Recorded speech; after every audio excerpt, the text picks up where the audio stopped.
iniciando a gravação. No final da última aula, a gente acabou... Não tá pegando mais não, Shift F5.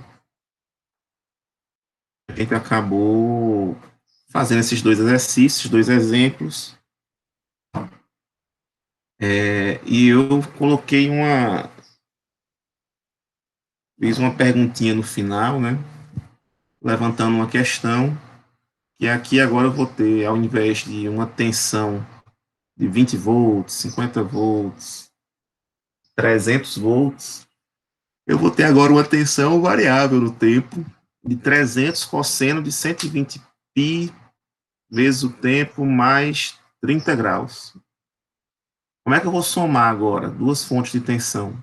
Que é algo relativamente simples e comum de se ver, né?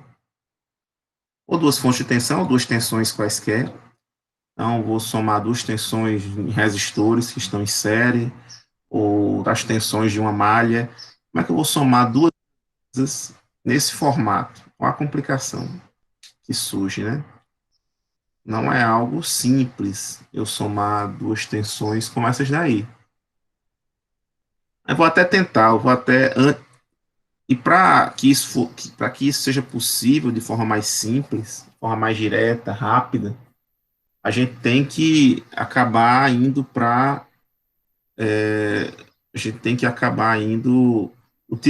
acabar utilizando um artifício, né? Um artifício que é uma transformação. Então, vou sair desse número aqui, no domínio do tempo, e vou transformar tensões e correntes em fasores. E aí os fasores, a soma de fasores vai ser idêntica às somas vetoriais que vocês viram lá em geometria analítica, né? Então, aquela soma de dois vetores, a mesma coisa que a gente vai fazer aqui, certo? Então, eu vou fazer uma transformação para permitir a soma de duas tensões. Então, eu vou usar o conceito de fasor, que basicamente é um número complexo, certo? Então, quem lembra, não sei se todo mundo viu aqui no ensino médio, ou em alguma disciplina aqui no curso de número complexo, pelo menos alguma introdução, mas é bem simples o uso dos números complexos, né? Ele acaba ficando muito parecido com o que se vê lá em geometria analítica. É muito parecido mesmo. Então, na hora que você soma dois vetores, é basicamente, a gente pode considerar a soma de dois números complexos numa calculadora. É muito direto essa conversão, certo? O fruto do número complexo, efetivamente, foi a identificação de raízes quadradas de números negativos, né? Então, criou essa grandeza imaginária, que seria o número complexo, né? Que seria o i. Aqui a gente não vai utilizar o i, vai utilizar o j, porque o i se confunde muito com corrente. Então, na simbologia, né? Então, todos os livros de circuitos elétricos acabam utilizando como grandeza imaginária a letrinha J, né? Mas acaba que não tem muita relação essa questão da raiz, a gente acaba utilizando essa ferramenta matemática com outras funcionalidades, né? Então é isso que a gente vai fazer aqui com outras aplicações. Vai pegar a ferramenta matemática do número complexo e criar uma outra aplicação que vai permitir a gente facilitar muito. Soma de correntes num nó, por exemplo, ou soma de tensões numa malha, ou soma de tensões de fontes em série, de fontes de tensão. Então, isso aí vai facilitar muito. Eu vou fazer um exemplozinho aqui, até antes de explicar um pouco os números complexos, vou fazer um exemplozinho bem rápido lá do livro. Vocês abrirem lá o capítulo 9 do livro, vocês vão ver é o primeiro exemplo que tem lá. E a gente vai ver a complexidade, literalmente, né? Aqui a gente está falando de número complexo, então a gente vai ver a complexidade de resolver uma simples soma de duas tensões duas fontes que estejam em série. Então, enquanto a gente tinha duas fontes de tensão em circuito de corrente contínua, uma de 100 e outra de 200 volts, e a soma dessas duas era 100 mais 200, com a mesma polaridade, mais menos, tal, 300 volts de forma direta, a gente vai ver como é mais difícil aqui. Então, a gente vai ver que é bem mais difícil aqui quando eu tenho defasamentos diferentes, quando eu tenho amplitudes diferentes.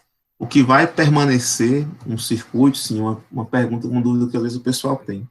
Uma característica comum no circuito é a frequência das fontes, correntes, das tensões e correntes, certo? O ômega aqui, a parte interna, que é a frequência angular, é a mesma em todo o circuito. Estou trabalhando no circuito e tem uma fonte num elemento, as tensões nos outros, as correntes nos outros, todas vão ser constantes, certo? Vão permanecer com a mesma frequência, não vai alterar a frequência. Isso daí vocês podem ficar tranquilos nesse sentido. Em termos de frequência, é constante. O que vai alterar são os ângulos aqui, os defasamentos, né? Se ele está iniciando ali no tempo zero, no pico, se está iniciando no zero, se está iniciando num valor diferente. Então, esse defasamento pode alterar. E as amplitudes, logicamente, né? As amplitudes máximas podem alterar também. Então, lá no livro, antes de falar sobre esses pontos, eu quero mostrar só esse exemplozinho do livro, né? Que eu já vinha. Vamos fazer a primeira parte desse exemplo. Só para vocês verem a complexidade de resolver. O que tem nesse exemplo aqui? Ó? É o primeiro exemplo lá do livro, então ele tem duas tensões. Um V1, que é 20 cosseno de ômega t, menos 30 graus, e um V2, que é 40 cosseno de ômega t mais 60 graus. E ele simplesmente que a soma, V1 mais V2. Logicamente, eu quero no mesmo padrão, né? Uma tensão máxima, cosseno, ômega t, e aí um defasamento φ, um valor de defasamento. Então, para conseguir isso no mesmo padrão, usando identidades trigonométricas, a gente vai ter um bom trabalhinho, mas a gente consegue. Vamos lá, ver como é que a gente vai sair daí. E depois eu vou mostrar para vocês o conceito de fasor, transformar essas tensões num fasor, certo? E fazer a soma desses dois fasores, que são extremamente similares a somar dois vetores. E vocês vão ver essa soma fasorial, que é extremamente similar a uma soma vetorial, e a gente vai alcançar o mesmo resultado que alcançou na primeira, com apenas uma equação, com apenas uma soma direta. Se você tiver um HP, já sai o resultado direto. Só vai apertar no igual uma vez, certo? Você vai digitar os dois números complexos e vai apertar no igual e já vai sair o resultado direto. É uma linha só, somou, acabou. Direto, certo? Então vamos fazer usando a identidade trigonométrica primeiro. Vamos lá para o meu quadro.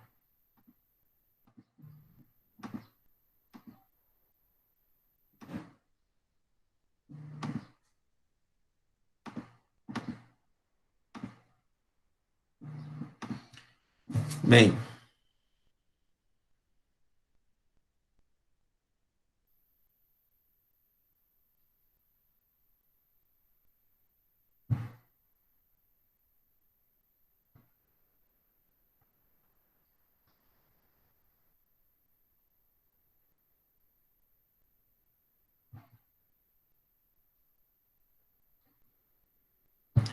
bem,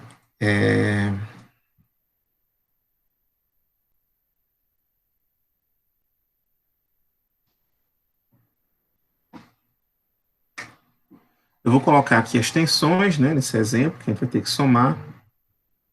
Então, aqui a gente vai ter a primeira tensão. Então, basicamente, o que se tem é o quê? É uma soma de dois. Eu vou colocar duas fontes aqui, mas poderia ser as tensões de quaisquer dois elementos, duas resistências, por exemplo, enfim, São duas tensões aqui, uma de 20 cosseno de ômega t menos 30, a outra de 40 cosseno de ômega t mais 60. Aí algumas coisinhas, né? Volts. O padrão que a gente vai utilizar aqui, que os livros utilizam, sempre considerando o cosseno, certo? Mas tem algum problema se for seno, professor, não sei o que. Está nesse padrão do cosseno. Então, se em algum momento aparecer um seno perguntando, na hora de converter para o fasor, eu vou mostrar essa conversão, que é bem simples, você tem que converter o seno no cosseno. É basicamente um defasamento aqui, né, um ângulo de 90 graus de diferença do seno para o cosseno. Então, somou mais 90 ali, o seno vira no cosseno, está resolvido. Então, agora vamos lá resolver essa soma, certo? Como é que eu vou fazer aqui? Ou seja, eu quero representar essas duas fontes por uma fonte só. Quero que ela seja representada aqui por uma fonte só equivalente. Tem um valor aí, Vm, cosseno de ômega t, mais φ. Eu quero encontrar quem é Vm e quem é φ na soma dessas duas fontes aí. Certo? Esse é o grande objetivo. Então, vamos iniciar fazendo a identidade trigonométrica, que é o que a gente sabe por enquanto, né? É a única coisa que a gente vai poder tratar. Então, para somar, né, para encontrar esse VT, que é o V1 mais o V2, para somar esses dois aqui, eu tenho que dar uma. Não dá para somar direto, né? Eu tenho que usar alguma identidade trigonométrica. E dentre as identidades trigonométricas, a gente vai utilizar aquela do cossa A, cossa B, seno A, seno B, né? Então, você tem outras formas de procurar essa solução, mas a gente vai acabar utilizando essa identidade seno e da soma dos cossenos, né? Vou escrever ela bem direitinho aqui, qual é essa identidade.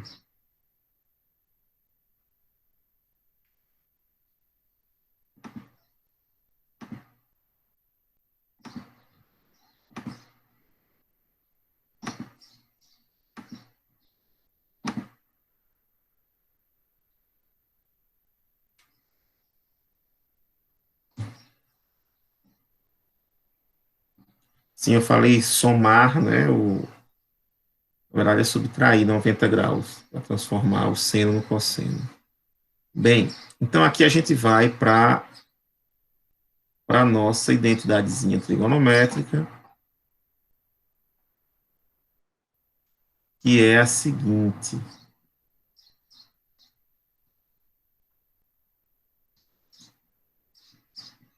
Então, a gente tem aqui, né, que quando eu tenho um cosseno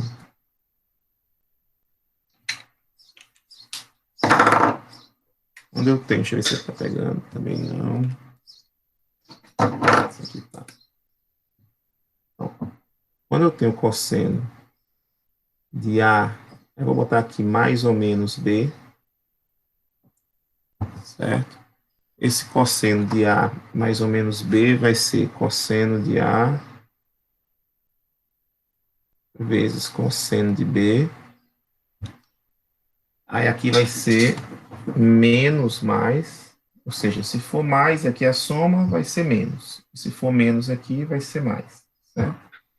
Seno de A vezes seno de B.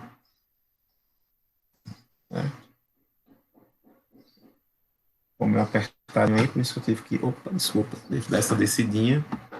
Mas vai ficar aí essa relação. Então, vamos transformar os dois, certo? Vou transformar ambos aqui,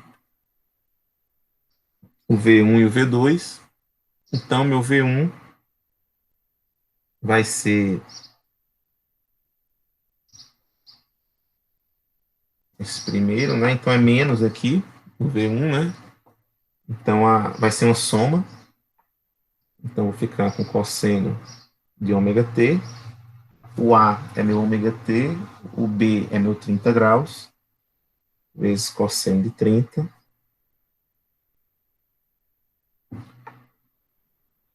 Aí agora vai ficar mais seno de ômega t, vezes seno de 30.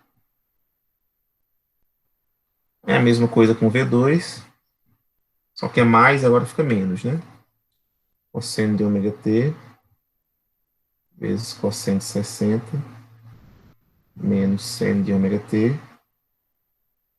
vezes seno de 60. Então, fiquei aqui com essas duas. E agora só vou substituir os valores de cosseno de 30 e de seno de 30. Eita, ainda faltou aqui, ó, na verdade não é isso daqui, né? Porque não é só o cosseno, é o... Aqui eu vou ter 20 vezes isso, né? Meu V1 é 20 vezes isso, e meu V2 é 40 vezes isso. Pronto. Entendido até agora, pessoal? Tranquilo até agora? Só fiz usar a identidade trigonométrica, né? E converti esses cossenos aqui. Eles têm uma soma de dois ângulos internos. Um ângulo A e um ângulo B. Um ômega t e o φ, né? E quando era soma ficou menos, e quando era menos ficou mais. Então agora eu vou substituir aqui cosseno de 30, seno de 30, cosseno de 60, seno de, seno de 60, certo? Então aqui eu fiquei com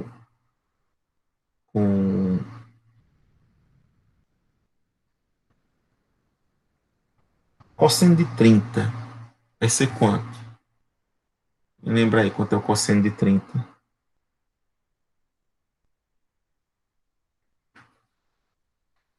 Aqui botaram já ângulos mais fáceis, né, da gente identificar.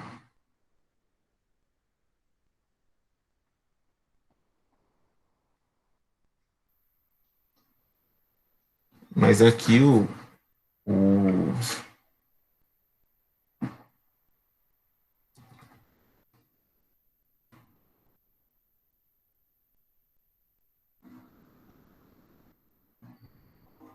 aqui a gente vai acabar somando quem?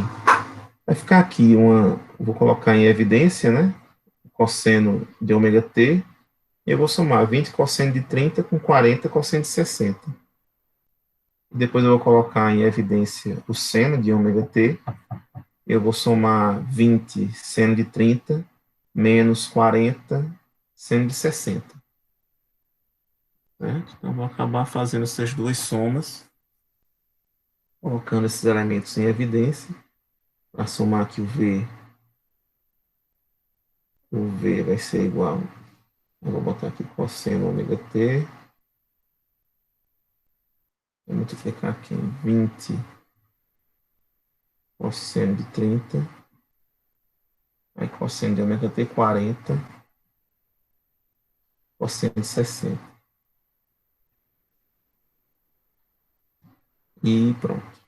Aí mais, aqui embaixo, seno de ômega t,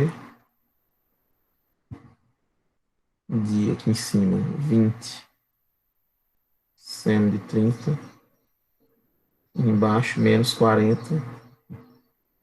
seno de 60.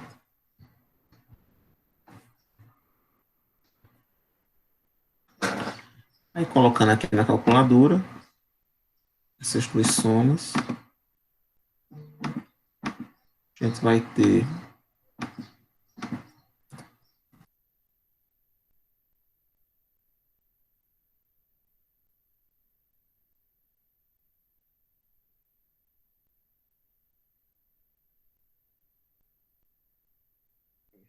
aqui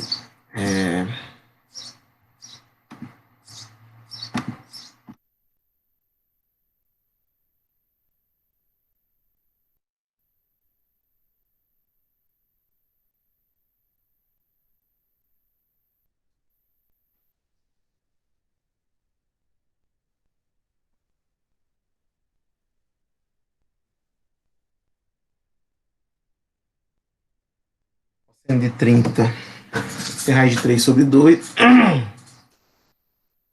Mas vamos colocar já na calculadora os valores. Deixa eu compartilhar aqui minha tela com vocês, para vocês já verem usando a calculadora.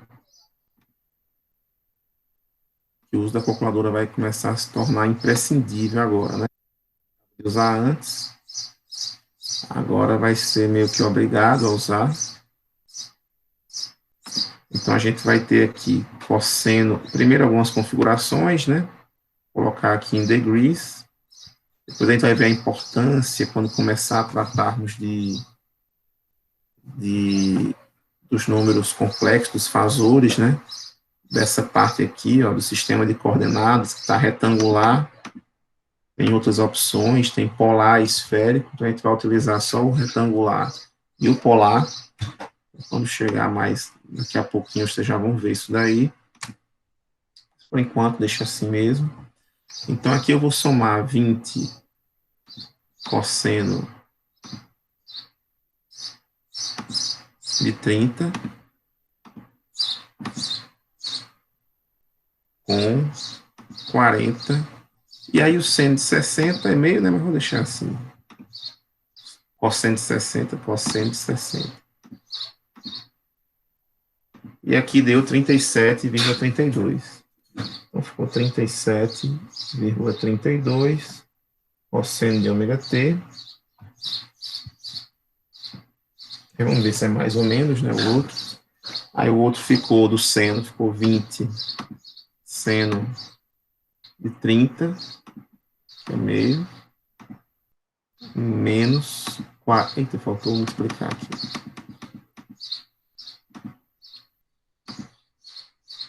Puxa.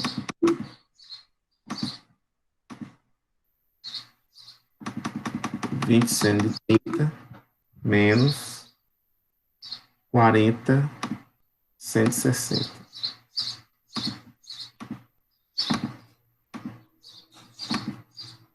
Deu menos 24.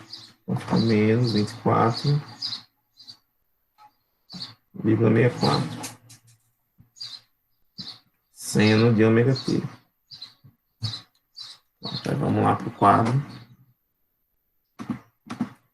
Aí você pode dizer, não, professor, mas ainda não está do jeito que o senhor disse que ia ficar, né? Não tem que ficar VM cosseno de... Tem que ficar VM cosseno de ômega t mais φ. Não está. Não está nisso daí. Não acabou ainda a questão, né? Tem que usar agora um artifício aí. Seguinte artifício aqui, ó. Eu vou multiplicar e dividir por um número. Se eu multiplico e divido o que está desse lado aqui da igualdade pelo mesmo número, então não estou mudando em nada. Então, vamos usar esse artifíciozinho aí. Qual número vai ser esse? Vai ser o seguinte, ó. O número que está acompanhando aqui o cosseno vai ser a base do meu triângulo. Aqui vai ser 37,32. E o número que acompanha meu seno, o módulo dele, vai ser a altura do meu triângulo. Então, aqui vai ser 24,64. E eu vou calcular a hipotenusa desse triângulo retângulo. Certo? E esse ângulozinho aqui também. Então, aqui calculando a hipotenusa, né? 37,32 ao quadrado, mais 24,64 ao quadrado. Pegando a raiz dessa soma, a gente vai acabar encontrando o seguinte, né? Deixa eu fazer aqui a continha, mas é isso mesmo aqui. 44,72. Esse daqui é a minha hipotenusa. E esse ângulozinho aqui, ó, que está entre o cateto adjacente e a hipotenusa, você pode fazer aqui usando um dos arcos, né? Arco seno, arco cosseno, arco tangente. Você tem os três lados aqui, qualquer um dos três, mas eu vou fazer assim. O cosseno é o cateto adjacente dividido pela hipotenusa. Então, eu vou pegar 37,32 dividido por 44,72 e calcular o arco cosseno. E você vai encontrar que vai ser aqui, ó, 33 43,43. Esse ângulo. Então, vamos guardar essas informações. Então, eu fiz um triângulo, que a base foi o que estava acompanhando o cosseno e a altura o que estava acompanhando o seno. Descobri a hipotenusa e vou dividir e multiplicar pela hipotenusa aqui. Então, quando eu divido e multiplico pela hipotenusa, eu faço o seguinte. V igual a 44,72 vezes. Aí eu vou repetir tudo que está aqui, né? 37,32 cosseno de ômega t. Aqui eu já divido. Já separo os dois elementos, né? Subtraídos um pelo outro. Já separo aqui o 44,72. Agora eu vou fazer melhor. Para deixar mais claro, vou dividir, como é um produto, né? Mas eu vou dividir pela parte numérica aqui. Não vou considerar esse cosseno de ômega t. 44,72 menos 24,64 é aqui 44,72 vezes seno de ômega t. Pronto. Agora olhando para o triângulo. 37,32 dividido por 44, ou seja, o cateto adjacente dividido pela hipotenusa. 37 dividido por 44. Isso aqui é uma relação trigonométrica, né, que é o cosseno. E 24,64, que é o cateto oposto, dividido por 44,72, que é a hipotenusa, é o meu seno. Então, dá para substituir aqui pelo cosseno do ângulo 33, 43, e pelo seno do ângulo 33, 43. Finalmente, aqui eu vou ter V igual, eu boto aqui 44,72 vezes cosseno 33,43 cosseno de ômega t menos seno 33,43 seno de ômega t. E agora, meio que voltei, se vocês olharem aqui, deixa eu ver se está dando para ver aqui até o final do quadro.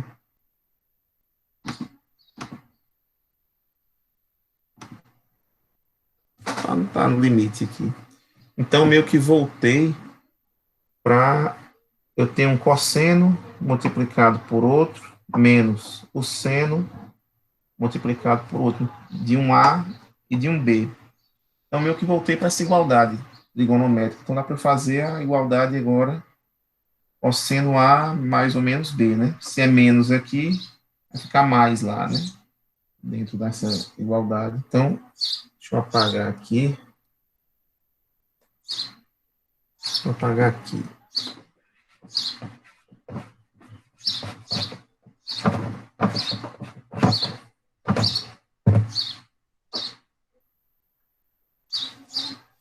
Pronto. Aí vamos agora subir. Então, fica o meu V, 44,72, cosseno de quem? De A mais B, né? Como é A mais B, tanto faz aqui a ordem, né? Vai ficar ômega T mais 33,43. Agora sim, eu cheguei aonde eu desejava, que era aquele formatozinho Vm cosseno de ômega T mais φ. Então, a soma desse V1 e V2, eu tive que passar por esses passos todos aqui, essa identidade trigonométrica, depois o artifício de somar, de multiplicar e dividir pelo 44,72, até chegar no número final. Então, deu um trabalhinho razoável para eu chegar até aqui. Vamos ver aqui como é que a gente vai fazer para chegar mais rápido, né? Porque eu prometi uma equação só. Só um minutinho.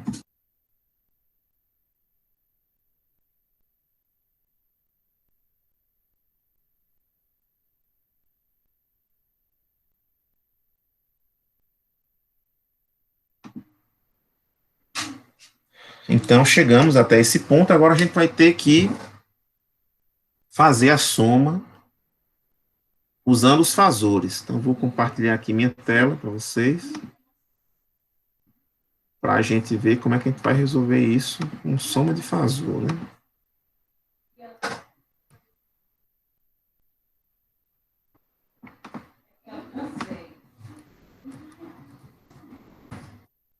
Bem, então, o que é um fazor, pessoal? Fazor é um número complexo, certo? É um número complexo que vai representar, ele vai pegar a tensão ou a corrente,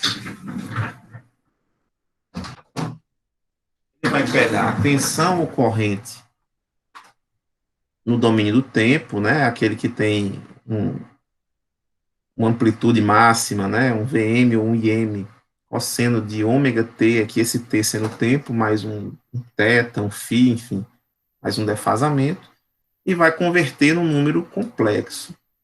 Como funcionam os números complexos, né? Os números complexos, eles têm duas formas de serem representados, certo? Deixa eu vir rapidamente aqui para o quadro. O número complexo ele pode ser representado, fazer aqui pequenininho, de duas formas. A forma retangular,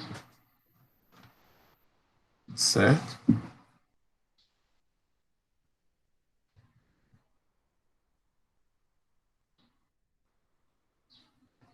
E a forma polar. A forma retangular, como é que eu represento o número complexo? Então eu vou ter aqui, por exemplo, um número complexo z, certo? Eu vou ter um número complexo aqui z, que ele vai ter uma parte real e uma parte imaginária. A parte real, A, não acompanha nada por ele. E a parte imaginária vai acompanhar uma grandeza imaginária, que vai identificá-lo como sendo um número imaginário. E aqui a gente, normalmente, nos livros de ensino médio, o pessoal usa a letra I. Mas aqui a gente vai usar a letra J. E eu sempre prefiro colocar o J na frente. Mas é uma questão de escolha, né? Posso colocar o J na frente, porque já fica aparecendo dali para frente o que aparecer é imaginário, né? O que estiver multiplicando o J é imaginário. A mais JB. Então, essa é uma forma de representar. Se o número for puramente real, o B vai ser igual a zero. Então, é um número normal. 1, 2, 3, 4, 5.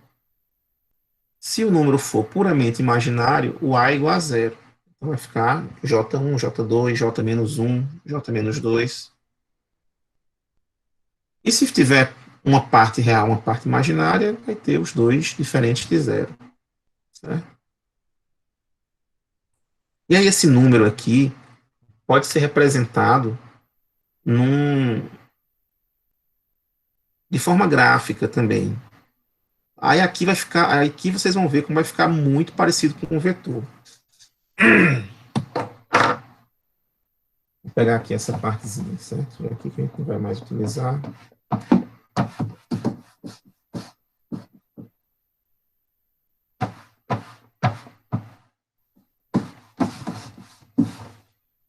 Só para ficar aqui para eu terminar a questão depois. Então, esse número retangular pode ser representado de forma gráfica também. De que forma é essa? Eu vou lá e faço meu eixo, meus dois eixos aqui. A parte real vai ser esse meu eixo X aqui, a parte imaginária, esse meu eixo Y aqui de cima. Certo? Então, aqui eu vou ter a parte, eu vou botar aqui real, eixo real, dos números reais, eixo imaginário.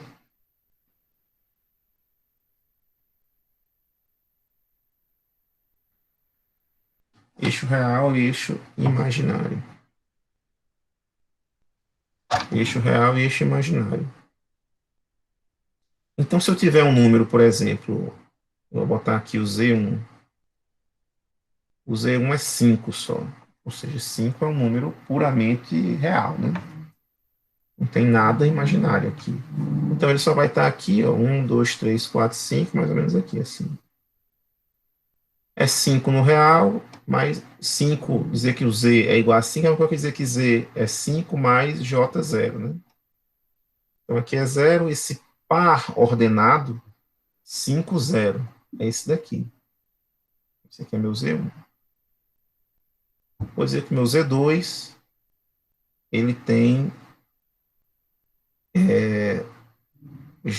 J, vou botar aqui, menos J3. Isso aqui é a mesma coisa que dizer que é 0 menos J3, né? Ou seja, no eixo real aqui ele é 0 e o menos J3 está embaixo aqui.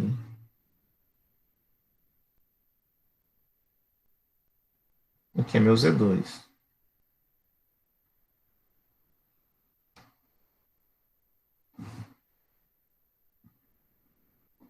Certo? Tem um Z1 e um Z2. Mas eu também posso ter aqui um Z3 que seja, por exemplo, menos 3,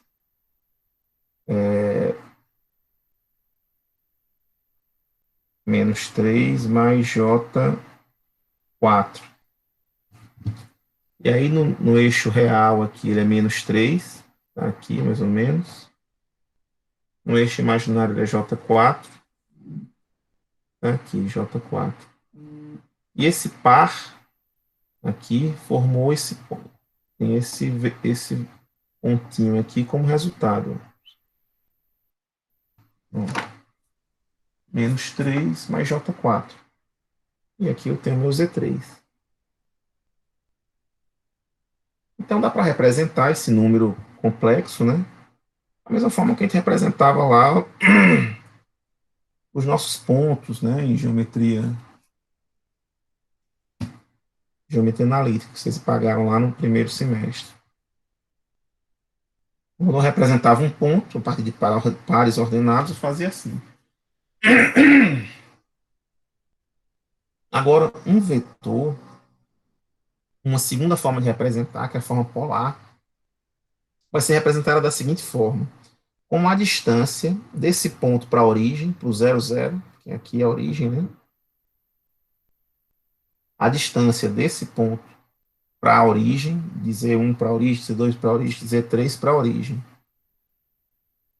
Então, distância, como o nome já indica, né, não tem distância negativa, né? É um módulo, né, um valor positivo. Então, eu vou calcular essa distância até a origem. Essa daqui, daqui. É o módulo desse número, essa distância. E ele vai ser representado também por um ângulo.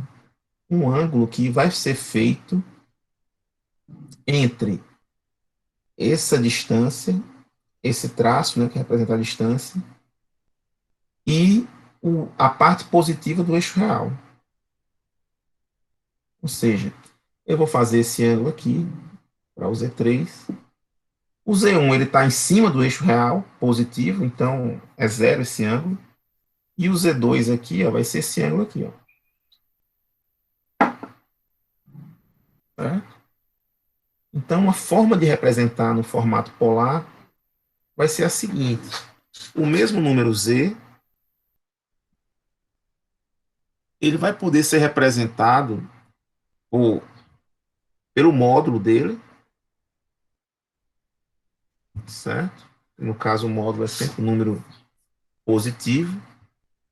E o módulo dele eu vou deixar aqui no cantinho, ó. Qual vai ser a distância, né? Qual vai ser essa distância aqui? Aí você olhando aqui, ó, olhando aqui é mais fácil, né? Porque, por exemplo, quando um dos lados é zero, como a parte real, a parte imaginária aqui é zero, a parte real aqui é zero, é fácil, né? É só o próprio módulo vai ser o próprio número. No caso aqui, essa distância vai ser 5, aqui 3, né?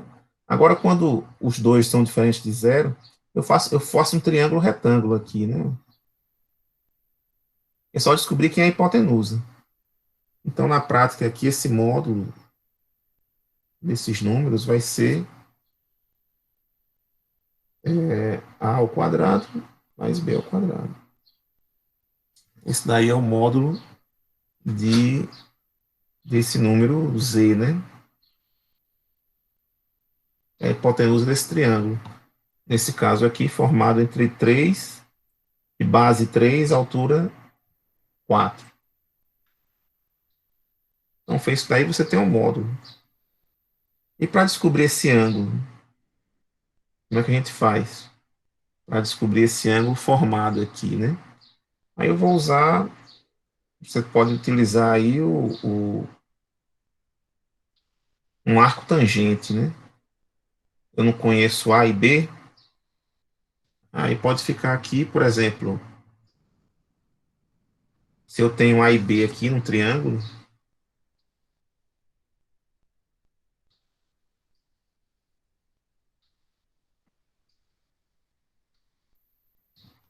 quero descobrir quem é esse ângulo θ. Esse ângulo θ vai ser quem? O arco tangente, tangente é menos 1, a cateto oposto dividido pelo adjacente, né? B sobre A.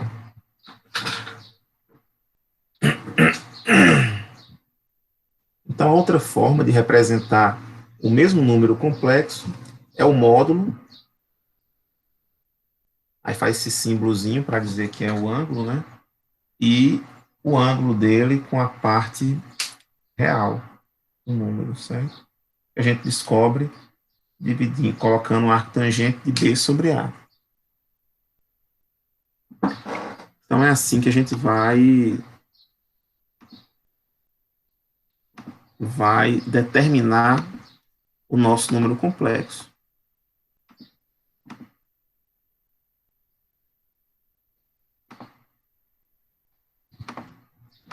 Então aqui a gente vai fazer o seguinte. E com esse número complexo, o que é que eu faço com ele? O que eu vou fazer com esse meu bendito número complexo, né? Vou fazer o seguinte. Vou lá partir para o... Vou partir para o meu...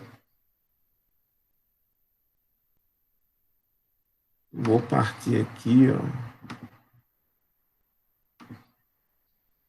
O meu slide de novo. Eu vou continuar mostrando para vocês o que eu vou fazer com esse número complexo.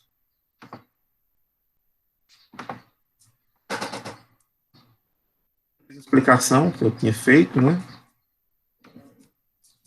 Só que para transformar, então, eu vou transformar numa grandeza polar, certo? Eu vou transformar o meu número no domínio do tempo, a minha tensão ocorrente, vou transformar em fasor, e o fasor, a princípio, é um número complexo no seu formato polar. Não é o A mais JB, vai ser o módulo,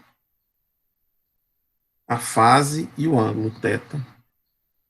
Vai ser esse formato aí. Aqui está essa explicaçãozinha, né, da forma de representar aqui, só que ele aqui usou o número A, tem a parte real e a parte imaginária, no seu modo retangular, e ele tem a parte no polar, tem um módulo e o ângulo, né, θ. Aqui o módulo, que é essa distância, sempre positiva, e o ângulo θ, a parte real e a parte imaginária.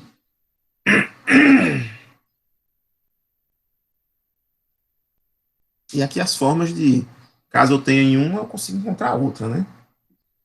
Todo triângulo retângulo, você vai ter tendo quatro informações principais, né?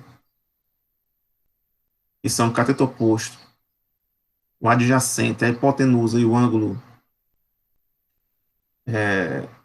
um ângulo θ aí. Qualquer par dessas quatro informações, eu encontro todas as outras, né? Então, aqui, se eu tiver, por exemplo, só o x e o y, só as coordenadas retangulares, para transformar de retangular para polar, o que eu mostrei para vocês lá, né, utiliza Pitágoras aqui, ou o cosseno a menos 1, a tangente a menos 1, o arco tangente, né? E se você tiver o retangular, ou seja, a hipotenusa e o ângulo, aí você multiplica a hipotenusa pelo cosseno do ângulo, aí eu obtenho o cateto adjacente, que é o x, e a hipotenusa pelo seno do ângulo, aí eu obtenho o cateto oposto, que é o y, né? A parte imaginária, o y aqui, o x, a parte real, a gente chamou de a e b, enfim, é o mesmo. A primeira coisa que eu faço é converter esse meu elemento, essa minha tensão corrente, em um número complexo no seu formato polar, que vai ser aqui o meu fasor. E aí a tensão máxima ou corrente máxima vai ser o meu módulo, e o defasamento vai ser a minha fase, vai ser o meu ângulo aqui do meu fasor, certo? Então, já tenho aqui meu número nessa conversão. E depois é só somar esses dois elementos, multiplicar, dividir. O que você precisar fazer é só fazer relações agora com números complexos, né? Para somar, é bem mais fácil eles estarem, somar ou subtrair, no formato retangular, porque aí eu somo real com real, somo imaginário com imaginário, está resolvido. Então, se eu tiver duas tensões, por exemplo, para serem somadas, como a gente vai fazer agora, essas duas tensões, V1 e V2, aquele exemplo lá, desse exemplo aqui, V1 mais V2. Para fazer essa soma, eu vou transformar esse V1 um número complexo, V2 número complexo, formato polar. Do polar, vou colocar no formato retangular os dois. E no formato retangular, eu vou lá e somo real com real, imaginário com imaginário. E depois transformo no formato polar de novo, para ficar nesse formato anterior. Então, basicamente, o que eu vou fazer é isso daqui, ó. Eu tenho um número no domínio do tempo, vou transformar ele num fasor, e esse fasor pode ser transformado no seu formato retangular. E eu posso, no final, fazer o contrário, né? Pegar e transformar esse número aqui no seu formato no tempo de novo. Então, fazendo soma, subtração, multiplicação, divisão. Soma e subtração, como eu disse, é melhor colocar no formato retangular e somar. Real com real aqui, no caso aqui, o real de A é X, de B é Z, o imaginário de A é Y e de B é W, então soma real com real, imaginário com imaginário, mesmo com a subtração. Né? E aqui é exatamente a soma de dois vetores. Ah, mas as partes reais dele somadas, as partes no outro eixo somadas também, a subtração do mesmo jeito, de dois vetores, não muda nada. E o produto e a divisão pode ser feito assim também, o produto e a divisão, em formato retangular, só que é um pouco mais difícil de fazer. É bem mais fácil fazer no formato retangular. O produto eu vou multiplicar os módulos, né, aqui, o A, M, BM, e somar os ângulos. Então, se eu tenho aqui dois vetores, no caso, né, mais dois fasores, A e B, multiplica os módulos de A vezes B, soma-se os ângulos. Na divisão, eu divido os módulos, A dividido por B, e subtraio os ângulos, θ menos φ. É bem mais fácil. Rapidinho aí você consegue fazer. Certo? Se a gente tiver uma calculadorazinha científica tradicional, só com seno, cosseno, dá para fazer. Teve colega meu E olha que isso daqui a gente vê na engenharia elétrica quarto período até o último. Então, vocês provavelmente só vão ver essa disciplina, né? Se for pessoal da turma da tarde de civil, que talvez veja um pouquinho na próxima. Mas vocês só vão ver nessa. Então, dá para sobreviver muito bem com a calculadorazinha científica tradicional. Tendo seno, cosseno, já se resolve. Mas se tiver um HP, olha a facilidade. Vamos resolver aqui essa questão fazendo como se eu tivesse só a calculadora tradicional, certo? A científica tradicional, e depois com HP, para você ver o tamanho da diferença, como HP resolve muitos essa questão do número do fasor, né, de uma forma muito mais rápida. Então, com uma linha só, você consegue resolver essa questão. Eu vou reescrever aqui no quadro, né, essas duas equações, o V1 no tempo, que é 20 cosseno ômega t menos 30, o V2, que é 40 cosseno de ômega t mais 60. Então, vamos lá para o quadro.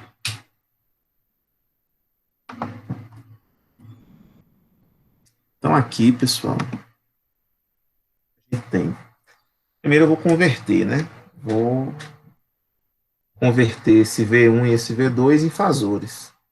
Então, eu vou ter aqui que o meu V1 vai ser 20, que é o máximo, fase menos 30. E o meu V2 vai ser 40, fase 60.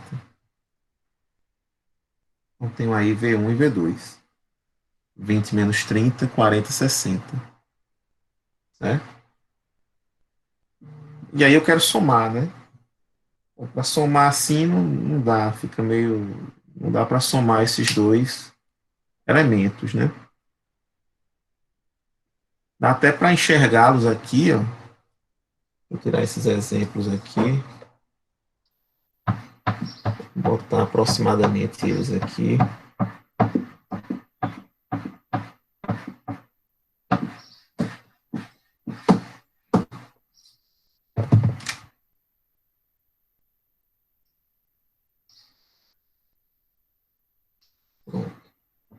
Então aqui vai ser 20 menos 30. Menos 30 vai estar aqui embaixo.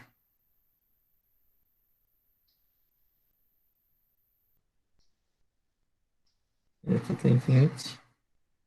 Certo? É o V1 e o V2, 60.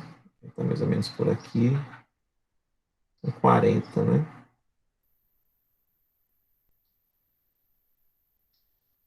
Aqui 40. Então, aqui estão eles. Certo?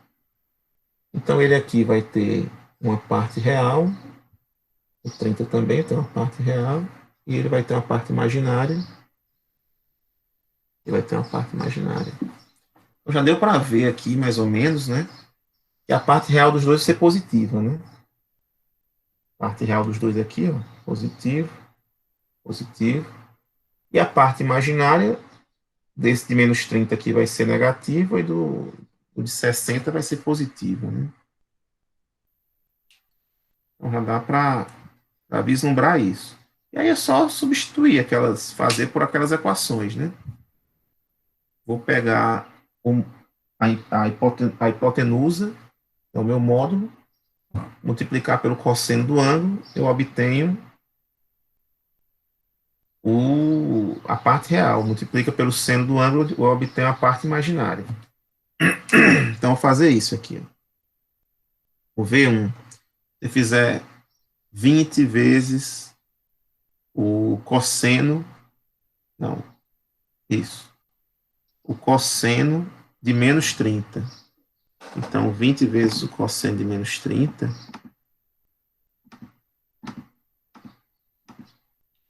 que é a mesma coisa do que o cosseno de 30, né? É tudo positivo, cosseno de menos 30, cosseno de 30, que é a raiz de 3 sobre 2 vezes 20, que deu 17,32. E aí a parte imaginária, isso aqui é negativa, né? Menos j, vou fazer aí, seno 20 vezes seno de 30, de menos 30, 20 vezes seno de menos 30, que deu menos 10, né? Seno de 30 é 0,5. Então, está aqui em volts a parte imaginária, a parte real e a parte imaginária do V1. Mesma coisa no V2, que vai dar 40 vezes o cosseno de 60, que é meio, então deu 20, mais J, 40 vezes o seno de 60, que deu 34,64. Pronto. Então, agora eu vou somar, né? Aqui vai ficar 17,32 mais 20, que dá 37,32, menos 10, menos J10 mais 34. Deixa eu botar aqui, deixa eu apagar essa camaradinha aqui.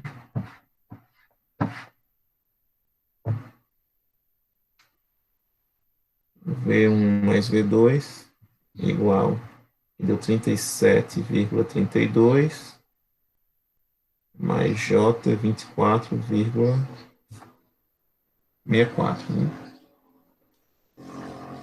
Então, cheguei nesse valor aí. A soma desses dois fasores deu isso daí. E aí, quando você for fazer, transformar no formato de hipotenusa, módulo, alguma coisa, é só fazer aí o 37,32 ao quadrado, mais 24,64 ao quadrado.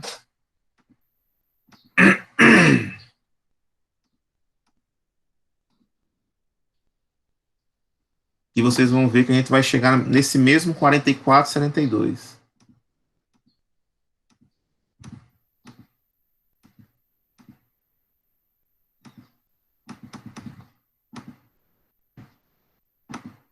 E deu exatamente isso, 44,72.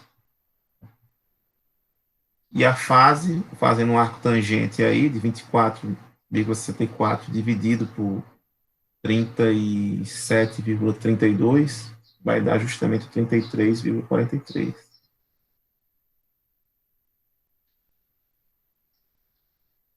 Aí olha como já cheguei, tô só transformar de novo agora, do número do fasor para um número no domínio do tempo. Aqui eu vou pegar aqui, a meu ver, domínio do tempo, meu V é a soma de V1 mais V2. O V no domínio do tempo vai ser 44,72 cosseno de ômega t mais 33,43. Olha aí a facilidade. Foi só converter. Isso está aí na calculadora HP, né? Na calculadora científica. Eu tive que transformar, eu transformei aqui V1 e V2 em fasores, no seu formato polar, depois no seu formato retangular, fiz a soma, transformei para o polar de novo, e o polar praticamente já está transformado aqui para o número no domínio do tempo de novo. Agora, se eu usar a minha HPzinha, meu amigo, o negócio voa. Olha aqui, usando HP, como é que faz.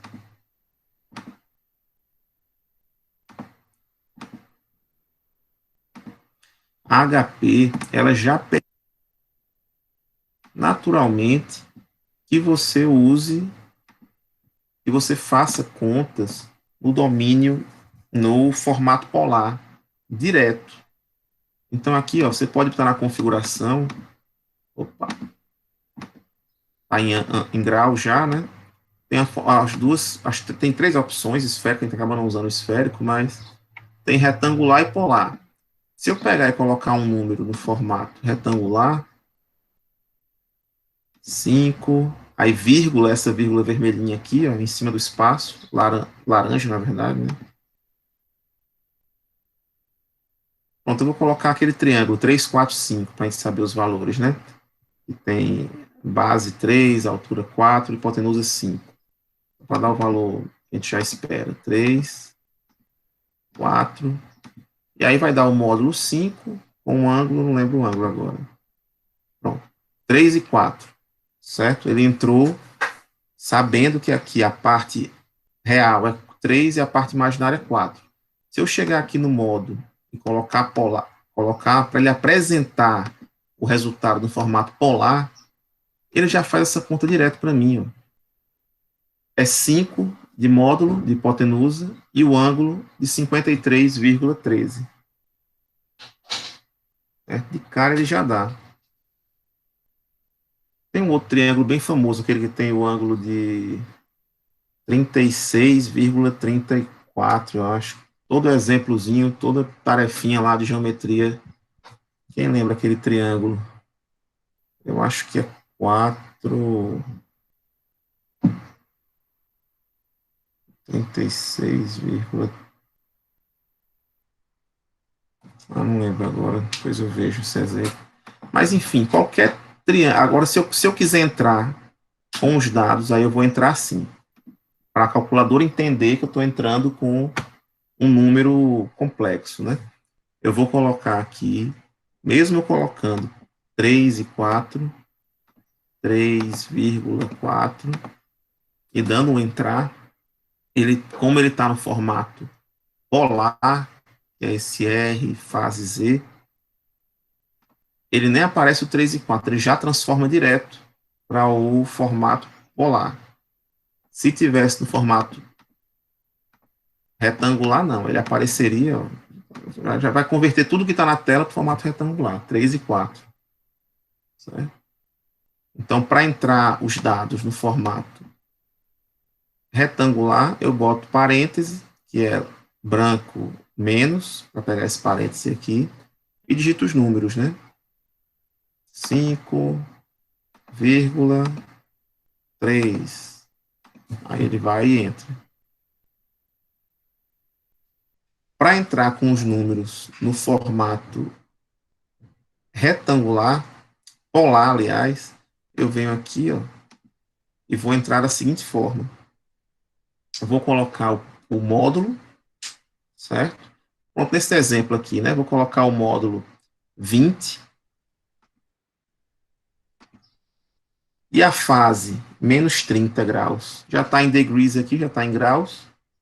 Então, eu vou agora colocar a fase. Como é que eu coloco esse tracinho da fase, né? Aquele tracinho aqui que informa que é fase.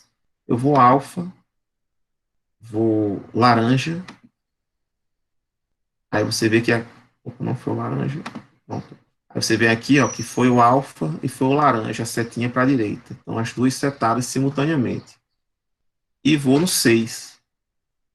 Então, recapitulando, deixa eu apagar aqui, ó. Pronto. Eu vou no alfa. Aí você vê aqui o alfa lá em cima setando. Vou no laranja. Aí você vê o laranjinha lá em cima setando junto com o alfa. E vou no 6. Certo? Pronto. Alfa, laranja, 6. Aparece o símbolo da fase. Então, eu vou de novo aqui. Boto parêntese. Vou colocar o número 20. Alfa, laranja, 6. Menos 30 graus. Pronto. Eu estou entrando os dados no formato polar, mas ele está configurado para apresentar os dados no formato retangular.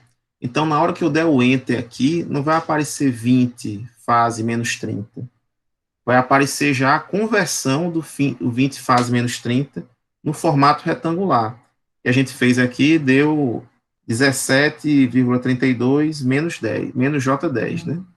Quando eu der o Enter, 17,32, blá, blá, blá, vírgula, menos J10, menos 10. Sempre que está depois da vírgula, que está com J. Né? Mesma coisa com o outro, que é 40 fase 60 graus. Quando eu der o Enter, não vai aparecer 40 fase 60. Vai aparecer 20 mais J 34, 64. 20,3464. E para fazer a soma direta, professor, direto, já para sair o resultado direto, não quero conversa de retangular, eu quero tudo polar. Como é que eu vou fazer aí? Para ter tudo polar, aqui só em ter convertido aqui a forma de representar o número complexo, né, ele já transformou aqui toda essa representação. Mas aqui eu quero que apareça já a soma dos dois. Vou fazer como? Eu vou fazer essa soma aqui que vocês viram, 20, vou até deixar aqui assim. Vou botar aqui assim. Vou fazer essa soma aí, ó, que é 20 menos 30, fase menos 30, 40, fase 60. Numa linha só aqui. 20, vou botar lá, parêntese. Já tá em degrees, que são graus, então eu posso colocar 30 menos 30 e tal. E tá no formato polar. Então vou lá. 20, fase menos 30, mais, parêntese, 40, fase 60. Eu já entro no formato polar e ele, quando eu der o Enter, ele vai apresentar o resultado dessa soma no formato polar também. Ou seja, uma linha só, 20 menos 30, 40, 60, eu já vou ter aquele resultado, 44, 72, fase 33, 43. Quer ver? Ó? Aí, ó. 44, 72, fase 33, 43. Só isso, pessoal. Uma linha só, eu já obtive o resultado final. Daqui é só converter. 44,72 cosseno de ômega t mais 33,43. Bom, eu já tenho a soma do V1 e o V2, sem precisar usar a identidade trigonométrica, sem precisar usar aquele artifício do triângulozinho lá, estava utilizando, mão de obra danada, aquele do artifício do triângulo, multiplicar e dividir pelo mesmo número, tal, tal, tal. Não precisa nada disso. Só fazer isso daí direto, você já tem um resultado final. Ok? Entendido, pessoal? Tranquilo.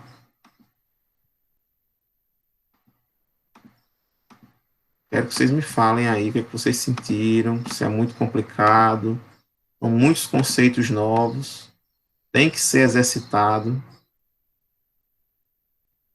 Ó, se usar a Prime, viu? Ela é um pouquinho diferente, mas aí você pode pesquisar, bota no YouTube, número complexo na HP, vamos ver aqui, né? Já que eu estou falando para vocês aí botarem.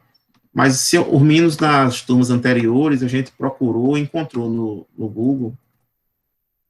Vou botar aqui para ver. Número complexo P Prime. É um pouquinho diferente. Não é aqui, ó, números complexos na HP Prime. Não é o laranjas.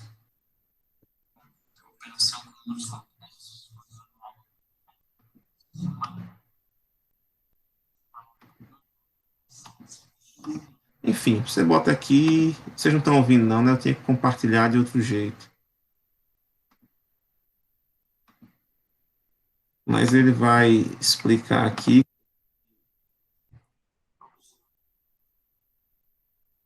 Também tem esse izinho para colocar, mas eu quero ver a fase, como é que ele coloca.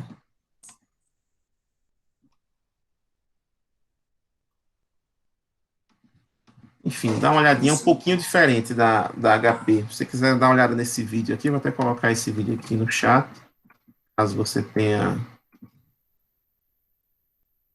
a Prime. E agora o que você tem que fazer, pessoal? A primeira apresentação desse assunto é meio, como o nome já indica, é meio complexo, né? É um assunto meio chato de se entender e tal, é meio abstrato, você fica meio voando um pouquinho, mas quando você vai exercitar, faz o primeiro exemplo, repete esse exemplo que eu fiz, certo? Repete esse exemplo que eu fiz lá no livro, é um dos primeiros exemplos. Eles têm outros exemplos lá, mas é um dos deve ser o quarto ou quinto exemplo que tem lá no livro, explicando, e aí é só vantagem, Fazor.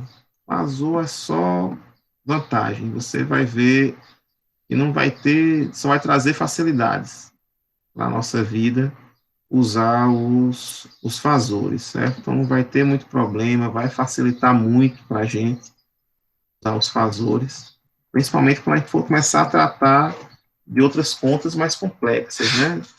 De som, de produto, para encontrar uma potência, de divisão, enfim, para encontrar.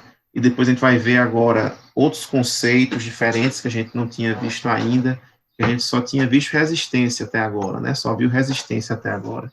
A gente vai começar a tratar de outras grandezas. Vamos começar a tratar agora do capacitor e do indutor.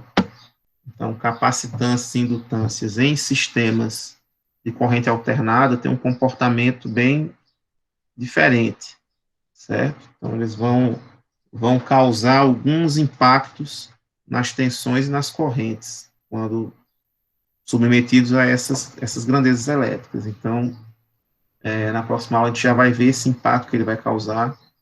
E aí, da mesma forma que a resistência tem essa capacidade de resistir à passagem da corrente, o capacitor e o indutor também vão ter, certo? Só que a gente não é da mesma forma que ele resiste a passagem da corrente, é de um formato um pouco diferente. Então a gente vai ver como é que é esse impacto da impedância, da indutância e da capacitância quando estiverem sendo sujeitos aí, submetidos a tensões e correntes elétricas, de que forma ele vai impactar. Então, a gente vai ver esses impactos, né, desses elementos. Então, é justamente na sequência, dê uma lidinha no capítulo 9 do livro, é sempre bom. Mesmo que surjam dúvidas na hora da leitura, pelo menos vocês já foram apresentados em algum momento a essa leitura. E aí, quando eu explicar, talvez na hora você, eu estou entendendo mais ou menos na hora da leitura, mas aí quando eu vier explicando, já deu uma clareada. Rapaz, aquele pulo que o livro deu, foi isso daí que o professor acabou explicando agora, tal, então já deu uma ajudinha. Então, olha o capítulo 9 do livro, a parte de análise de regime permanente senoidal. Abram lá no capítulo 9 que vai dar tranquilo para vocês fazerem essa leitura inicial e começar já a fazer um exemplozinho ou outro lá dos primeiros, e pelo menos esse daqui repitam. Eu acho que se for diferente é só uns númerozinhos assim, mas eu acho que inclusive os números são iguais dessa edição mais recente que está lá no site da biblioteca. Então podem baixar e tentar resolver que vão evoluir, certamente. Certo? Bem, para hoje eu não vou passar nenhum exercício, não. Deixa eu ver aqui se tem algum exemplo no slide. Não, vou deixar para o próximo. Na próxima aula eu já passo por quantidade. Não, acho que vai dar para passar. Eu vou dar uma procurada aqui, ver se nesse primeiro assunto deve ter poucos, mas devem ter uns 2 ou 3 exercícios no livro, que dê para vocês fazerem. Eu vou dar uma olhadinha lá. Agora vou baixar, vou colocar as 2 aulas, a da semana passada e essa de hoje, fazer o upload aqui no YouTube, disponibilizar para vocês, junto com, se o Moodle permitir, né? Acho que ele está online aqui. Tá, acho que agora ele se estabilizou. Então eu vou e coloco lá uns exemplos que eu encontrar no livro com esse assunto, que já ajuda vocês a pegarem. Eu vou deixar até sexta, certo? Bem, por hoje era isso, pessoal. Agradeço muito a presença de todos e até quarta. Certo? Não, eu vou deixar esse até quarta, que eu tava pensando. Não, hoje é quarta, né? Eu tô ficando doido. É, que segunda é que não teve aula. Minha primeira aula da semana, pensando que é segunda. Então, até segunda, eu vou deixar o exercício de hoje até sexta. Certo? Então é isso. Tchau, tchau, pessoal.